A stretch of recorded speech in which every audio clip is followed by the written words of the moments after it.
The sun is shining and the magpie is casting. Hello and welcome to all my viewers from around the world. Magpie842 here, coming at you with another 1v1 battle, featuring this time spawning in the south, KN Barbarossa. He'll be playing as the Soviet forces here. Meanwhile, spawning in the north, we have the overcommand forces of HighFive. Good username, I like it. HighFive. High-five. Neither player having chosen their commander straight away, and the map for today's battle is going to be Eindhoven country, so one of the newer maps on the matchmaking pool. Let's see what to say about this map. I guess it's quite a variable map. We've got like this kind of castle area here in the bottom right, and then there's kind of like open farm ground with like hedges, fences, rocks, that kind of cover. The odd buildings sporadically placed, although some of them are actually very powerful. For example, this building here, and this building here. If you get an MG team into those, it can be quite dominant in the early games. And yeah, the left-hand side of the map is again sort of more scattered farmland. There's also kind of a little fighting position here, actually, kind of some almost trenches, little barricades, sandbags, ammo boxes, that kind of stuff. So a pretty mixed bag, but all fairly decent density as far as cover and terrain goes, which I personally, I'm a fan of these kind of medium density maps myself. I think that they play to the game engine's strengths. So yeah, let's see. So both forces fanning out. The Soviet player, not having gone for a tech building, is just grabbing his third conscript squad right now. We'll see if he grabs Molotovs. You have to imagine if he's not going for tech, he almost certainly will go for these Molotovs. While the Overcommand player has gone for two Volk squads off the bat and is positioning his HQ truck in what I imagine is going to be, yes, there we go, that's going to be a battle group headquarters deploying just here. So fairly modestly deployed. Should be safe-ish in that position, especially seeing as how the Soviet player has not gone for tier 1, so there's not going to be a scout car to pressure this as it constructs. We might have a fight beginning at some point. Barbarossa is going straight for these fuel points just to deny the fuel from the Overcommand player. Seems like a wise strategy. And some sandbags being deployed. That's actually really good, because this whole point is normally negative cover, so that's pretty cool. These Storm Pioneers are going to get torn to shreds. They're at a horrible range for this engagement, so wisely, HighFive going to retreat them out. The battle group headquarters now is constructed, and so he'll have access to the Live field gun, the infrared half-track, and the mighty Jagdpanzer. So we'll see if any of those choices are utilised here. The infrared half-track now costing just 200 manpower. Pretty cool. I actually saw it used in a game I casted earlier, and yeah, I'd kind of like to see it a bit more. I might even start mixing it into my builds. And you know what? If you need that 5-unit cap back, you can just throw it into your enemy's lines. So, yep, some sandbags being constructed here from our Soviet player Barbarossa, just kind of entrenching in. Looks like he wants to maybe hold this little line here. Seems to have neglected to grab the victory point. Fair enough, you can always send a squad to grab that later. Both teams more or less even. There's an 8 score disparity there, just because the Axis player grabs his first point a little way before the Soviet player. And now we have our first early game proper fight here. We've got 2 squads of Axis and a rapid fallback being forced there. These Volks are at a good range, but they might want to grab some cover. And these conscripts, I imagine, are going to push right up into them. The short range being the advantage for conscripts against Volks. Actually, these Volks are just going to get the hell out of there, which seems fair, really. Now,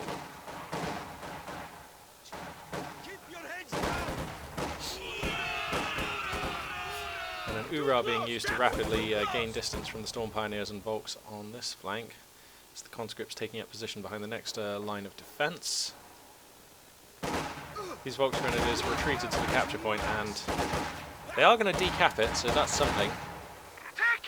But I think that the conscript's rate of fire, yeah, it's going to force the retreat, and they'll be able to grab that victory point back. Barbarossa now going up to 4 squads of conscripts, and I would have thought that he probably has Molotovs researched, and he does. Oh no, sorry, that's Ura, my bad. He doesn't have Molotovs just yet. Let's just go check and see if he's going to get them. Molotovs not on the way. And Molotovs, the upgrade cost, I believe, 125.25 according to this.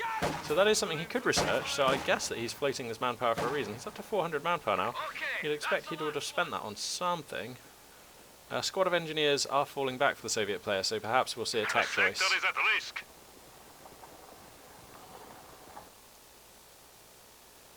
Pulling into the lead in terms of victory points now, holding 2-0. So let's see, the engineers are back at base. Let's see if we see a tech choice coming out here. Barbarossa now up to 500 or so. Yep, here we go. So Tech 2 is the choice, unlocking Maxim guns, Zis guns, mortar squads, and...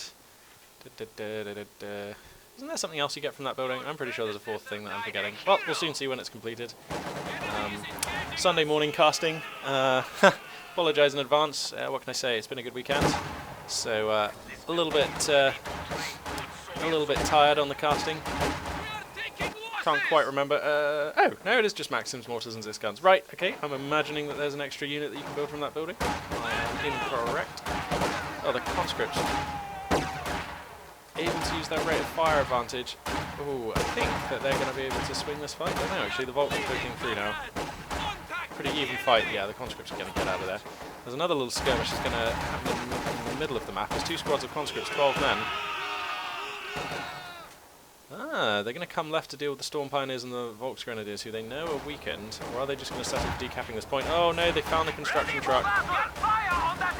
That is in an awkward position. He doesn't have the AT fuel needed to deploy it as the flak half track, the Schwererpanzer originally. So I think that this was coming out to build the Mechanized Regiment HQ, but there's no real point having that forward, so I'm not quite sure what that truck was doing. You know what? I think he was just bringing it out in anticipation of building his Schwererpanzer HQ. So I wonder if that's going to sort of tip the plan here. I wonder if our Soviet player Barbarossa is going to be able to play around that. Barbarossa now going straight to the Tankovy Battalion command and getting an M5 half-track. Still neither player having chosen their commander yet, so they do have that flexibility to adapt as the game goes on. Axis forces now grabbing 2 of the 3 command points just to help stymie that loss of points and put some pressure back onto the Soviet player.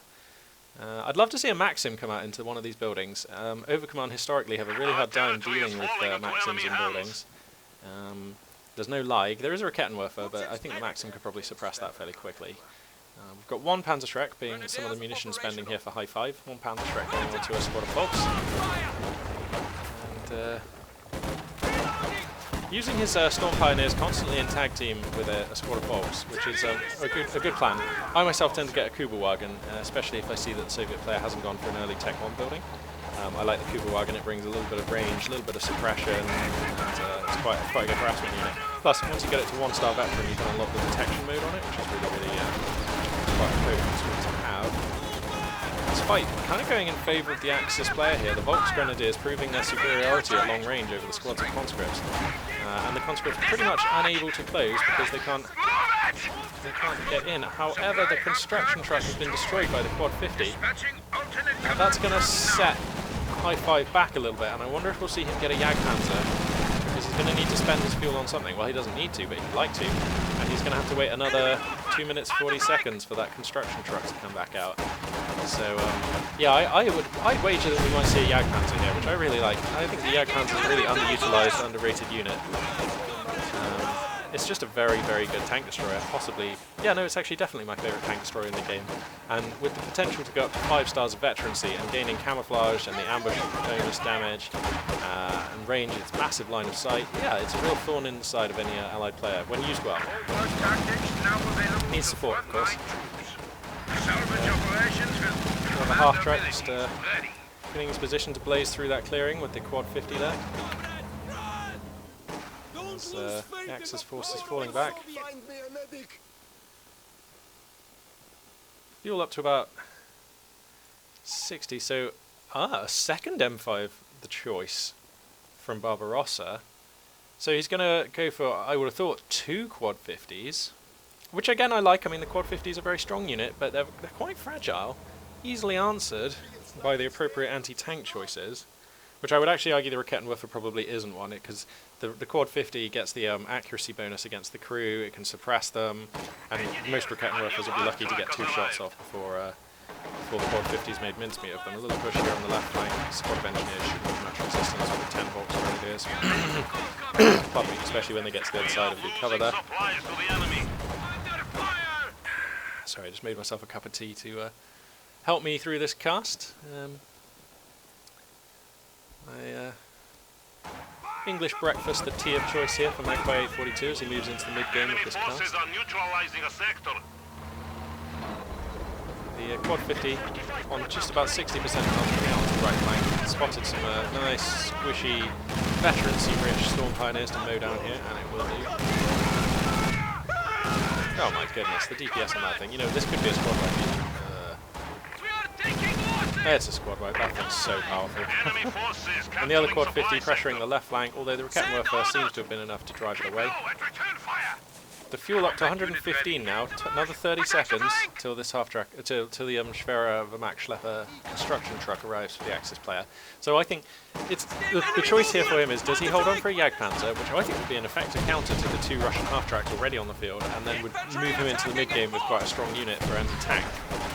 Or does he invest 80 of that fuel which he saved into the Schwere Panzer HQ, which he could now do? Or does he do a complete oddball and build the mechanised regiment in his base, switch to fuel conversion and do something a bit crazy? I don't think he'll do that, but it's like caster's curse, when you as a caster confidently say, well, he's either going to do this or this, and then the player proceeds to completely do something totally different, making you look like you don't know what you're talking about, which actually may be accurate in my case, but you know, I like to at least try to look like I know what I'm on about.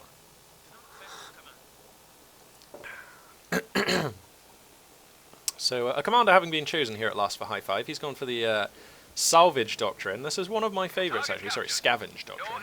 It gives you the thorough salvage. Now, the thorough salvage, okay, it means when you use salvage, it takes like 3 times as long, but you get not only 5 fuel, but 15 munitions for a salvage of a wreck or a weapon team piece or something. Most of the time that's okay, but I actually really don't like it, because having your dude salvaging for like 3 times as long is really worrying, because they're so vulnerable when they're salvaging like that. Everyone gets massive accuracy bonuses against them, and they get like, they just can be gunned down instantly. So yeah, can be useful though. God, this quad half-track is coming in for damage again. Where's the Rakettenwerfer? I don't know. Anyway, and you also get the Jaeger Light Infantry Recon Squad for 300 manpower. Now this is one of my favourite squads in the game. It has sprint, it can lay booby traps on points, it can salvage stuff, they've got a really good gun, they're the closest thing to a sniper for the overcommand. So they're really cool. You get the infiltration grenade package, which is a fantastic perk. For 15 munitions, you get a nice salvo of grenades. The Su-76, sorry, I should return to the game. Suchka here being used on barrage mode on that building, only for a split second actually, forced out of position by the Volks with Shrek. And these conscripts here getting taken apart. This Rakettenwerfer using its camo, although this guy not feeling like playing along with the camo game, is just firing away with his rifle, so he's probably going to get picked off actually by those engineers. On the right flank, are we going to see a grenade package used here from these? Oh dear, I don't like this. They just seem to be going point blank against these conscripts. Oh dear. Run! Fall back! Yep, that has to be a fallback. That's a double fallback. Okay, fair enough. Fallback from both teams. Oh, the quad 50 is going to make mincemeat of this Rakettenwerfer, which is stuck and can't get out. It only needs to kill 1 more model to wipe the squad, which is certainly will retain its rate of fire accuracy. There we go. So that's pretty good. He needs more Shreks on his Volks. I mean, I know he doesn't have the munitions and they're pretty expensive. Oh, here we go. So the Schwere Panzer HQ is going to be the choice of attack here. But some conscripts getting into the building next to it as it deployed, and they can focus this for damage, and they are. These buildings very vulnerable whilst they're being constructed. See, look, if you watch its health, even rifle rounds here in the bottom right of the screen, just down here, even rifle rounds are inflicting good damage on that. So that building is going to finish, but on low health as a grenade goes into the building. Wow, nearly nothing to the conscripts. That's pretty unlucky. And another Rakettenwerfer being taken out, indeed stolen by the Soviets. Wow, 2 quad 50s coming in. Although the Schwere Panzer HQ is complete, so they're going to use this building as a line of sight blocker to... wow, they can do damage to buildings. Or is that what the Suchka? No, it's the half-tracks as well. God damn, these things are real powerful, huh? The Suchka hooning in from range onto that building. And a pretty dire situation. Only floating 90 fuel at the moment is HighFive, so that means... that means that he doesn't have the option yet to build a Panzer IV, and in fact he stands to lose his Schwere Panzer HQ before he can build or take advantage of any of the tech. How much manpower does he have? Not enough to buy a squad of Obersoldaten either, which, I mean, it's just something which might be nice. Wow, he's up to 3 squads of Jaeger Light Infantry. He must really like those. And finally we have a KV-1 joining the front. The heavy tank here with the fairly underwhelming gun. This is effectively just a good moving roadblock, moving cover in a way. The guns on it are decent, but it's not the best weapon.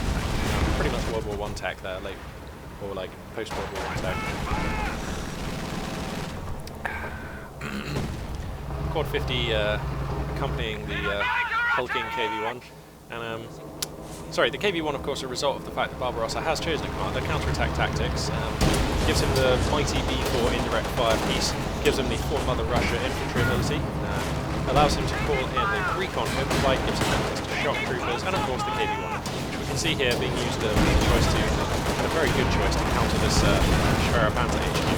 Now it is under attack from 3 squads of Volks and Shreks. The 50s are here to back it up, and the Suchka's in position. So I have to think that this building's going to go down as the KV1 is focusing it. The question is it going to lose the KV1 as well? Probably is the answer. The building gets taken out, and the Shreks are good enough to deal with the KV1. Oh, but a squad of Volks dies in the building to the intensive fire from the 2 quad 50s, and these Volks need to get out. They're in danger of being squad wiped unless he falls back immediately, and wow. There, in just under 16 minutes, is the GG from HighFive, who tried his best, but you know what? The dual quad 50 strategy, pretty good against an all-infantry opener. So, in that situation, I think that going for the Schwerer Panzer HQ, clearly that's a build which HighFive is comfortable with, but I think it was actually a mistake. I think the correct thing to do was to take that fuel and put it into a Jagdpanzer 4. The Jagdpanzer 4 is a really good answer to these 2 quad 50s, so that sets that back. It's even a decent answer to the Su-76, which was built before the fuel was spent. So it could have countered this as well. A Jagdpanzer in a position like around here, for example, has good line of sight and coverage all around this sort of middle of the map area. And if if you're Johnny on the spot with your micro, you can push it to here, you can push it to here, as and when needed.